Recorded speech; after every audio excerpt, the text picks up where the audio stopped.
Right. Tonight he's wearing men's clothes, so it'll be different for him. You can't really tell. So let me kick off this big shebang. What we're going to do is you guys got up to about 15 minutes. I don't care how long it goes.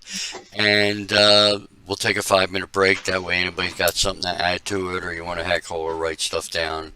If you want to send notes to each other, you can use the chat, and then it will come up in the chat network on the side. And otherwise, let's kick this off.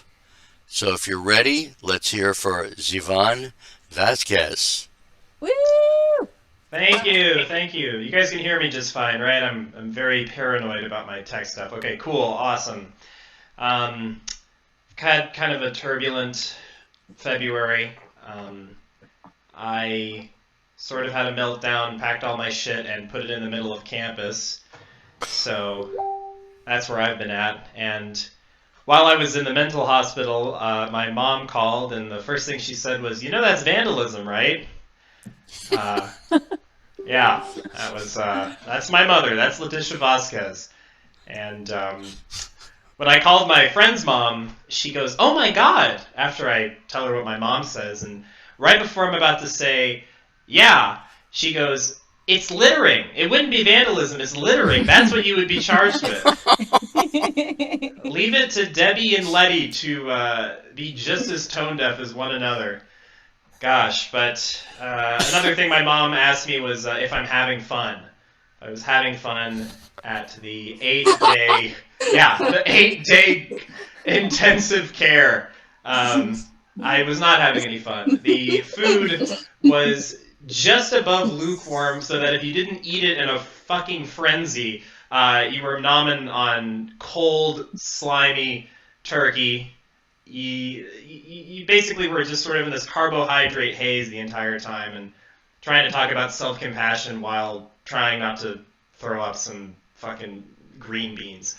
But that was my experience, sort of. I feel as though I should be as vocal about the recovery as I was whenever I actually had this freak out, because I was very, very, very public about it. And I think, the more light you shine on something, the less stigmatized it'll be. So, this is something that was hard for me, but I can talk about it now, and it's something I'm kind of shedding a little bit of light on. And, gosh, one guy in particular, so at the end of each day, we talk about goals we had. And this 84-year-old man would consistently talk about discharge. He'd say, "I'm ready to be discharged, I'm getting discharged, this is my night to be discharged, discharge. But he never actually left. And so I have to imagine, this guy he's an octogenarian. When he says discharge, he's not talking about leaving. There are things coming out of this guy's body that he's trying to work on. All right, I mean, I'm sure Perry is completely familiar with the leakage, the geriatric leakage that awaits us all. But been there, smelled that. Yes, exactly. But I think it's important to stay grounded, to try to see things in perspective. And I think grounded is actually a pretty apt term, because part of my kind of suicidal ideation was jumping out of the window. Our defenestration for the Scrabble players among us. Speaking of Scrabble, while I was there, I wrote every single 2-letter and 3-letter word down twice in my journal. And when the diagnostician comes in and asks you, "Hey, what's that all about?" You have to pray that they don't also slap OCD onto unspecified depression. Yeah, the doctor's like, "Does that help you? Does that help you relax? Is it soothing?" I'm like, "Dude, you don't need to. All right, I'm not gonna fucking count toothpicks. All right, I'm just very bored. Please leave me the fuck alone." Oh my gosh. Yeah, I feel like my apartment is trying to kill me, though. I live on the 8th floor, and so each window kind of represents an option. So I wake up and I'm like, maybe westerly, maybe northerly, who knows? But I think a lot of it, I think, could be traced back to a lot of pressure I had put on me as a kid and into my young adulthood. I was diagnosed with gifted and talented when I was younger, and it is a fucking diagnosis. That is 100% what it is. And I always hated that designation, because it's very wordy. I would have just gone with neurotic. That would have really labeled very accurately every single kid I went to school with. And every single kid I went to school with in the GT program, they're all hooked on Percocet, Vicodin, Xanax, Effexor, Selexor, Strattera, Concerta. They're on everything. And so I have to imagine that GT classes were designed by Big Pharma so that way they knew that they could have customers in the future. It's like, we got to lock them down tight, tell them they're good at math, and our margins are going to pop, much like, well, maybe I shouldn't be too graphic, but I don't know. I mean, it's interesting when you're, one thing that I hear a lot is, oh my gosh, well, you're so smart, you have such a bright future ahead of you, and that's fine, but it's not really useful to have all of these brilliant thoughts when I'm trying to put them on the pavement all the time. It's not useful to anybody. Speaking of issues in my head and on the pavement and what have you, part of the shit that I gave away was my comic books. I took all of my comic books, put them in the middle of campus, and nobody took them. I literally cannot give my issues away. It's yeah. Somehow nobody wants Spider-Man going down swinging 80-page edition. Yeah, and I go to Carnegie Mellon, which is one of the geekiest technical schools. So when nobody is picking up your comic books, I don't know. There's some poetry to that I have yet to figure out, but there's something to it.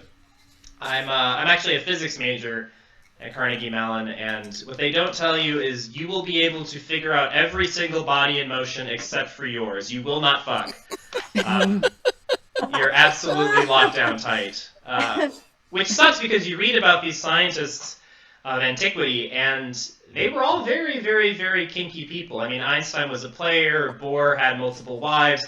I'm sure he stood on the shoulders of giants, but I'm sure also Newton came on the backs of dwarves. So, yeah, I mean, when you're locked in a monk cell all day, sticking needles in your eye and writing equations, I mean, you have to figure something out. But that's it's part of, I think, my vibe is I feel as though I'm a very non-threatening black guy. I've got this haircut actually, and like, how am I going to get away with a fucking crime with this thing going on? I mean, it's, oh my gosh, who stole my handbag? This meeting is being recorded. Oh Jesus. Who stole my handbag? Oh, well, it's that puby dot going down fifth. Why don't you, if you tackle him, you can give it back to me.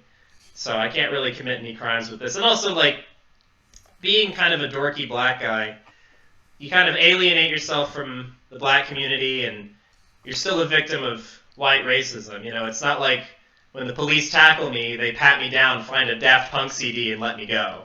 It's like, hey, we play that in the squad car. That's yeah. Here you go. Voyager's great. If I'm walking around in a gated community, having a Goku shirt underneath my black hoodie doesn't exactly absolve me of anything.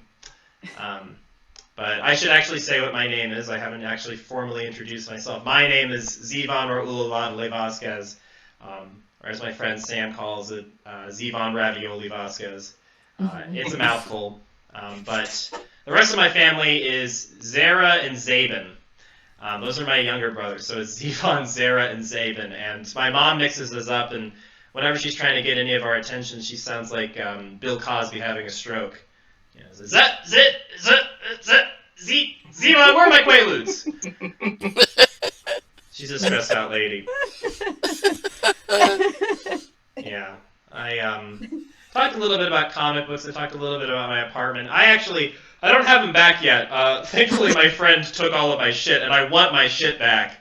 I don't know why I wanted to give it away. I want those things back, but I've got like a month and a half's worth of rent in comic books, and I can't tell you how embarrassing it is when your landlady calls, and you know that if you had half the Iron Man issues you had today, I might have electricity in a couple of hours.